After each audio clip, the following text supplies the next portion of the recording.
this is Reverend Don Lewis coming to you from beautiful Florida.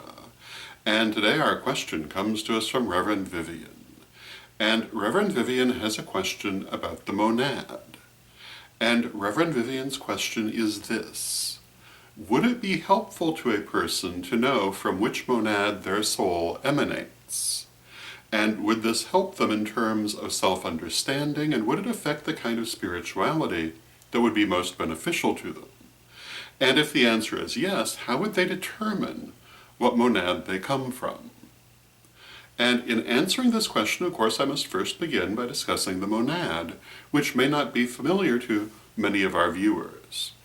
And the monad is not an especially uncommon concept, but it's a concept that is described by many different words in different traditions. In the Karelian tradition, we use the term monad. And the monad is the level of being between the soul and deity. And monads basically have many different souls within them in the same way that a soul has many different lifetimes. And other terms that are used for monad include things like soul group, soul family, group soul, oversoul, etc. And those terms may be more familiar to you depending on your background, but it's the same idea. Now, would it be beneficial to a person to know from which monad they come? Well, the first thing that I would say is that there hasn't been a lot of deep work done with the idea of the monad. Even though it's not all that uncommon an idea, it's not something a lot of people have worked with. I would say that in the Karelian tradition we've done more work with the idea than some traditions have done, but there certainly is an awful lot more that would be beneficial to do. And you also have to bear in mind that there are different ways of looking at it in the different traditions that work with the concept. Having said that, would it be helpful to know from which monad you come from? In Karelian terms, we would say yes. We would say that it would be helpful in terms of self-understanding and working with the lessons that your soul is here to complete. And when we talk about monads, the idea of the monad is partly that each monad is a microcosm of deity at a particular point in creation. And where deity's attention was turned at that moment in creation has a great deal to do with the lessons that the souls which emanate from that monad will be working on. So knowing your monad could be helpful in terms of identifying and working with your lessons.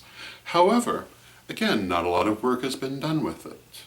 And in a lot of ways, you'd have to forge your own path.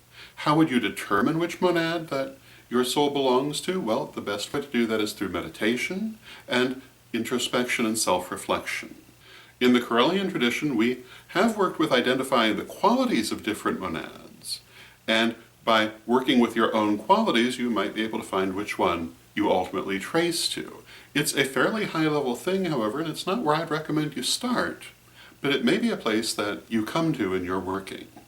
And it is something, again, that I would like to see a lot more work done with, because I think it's more important than it's generally given credit for. But, again, much more remains to be done.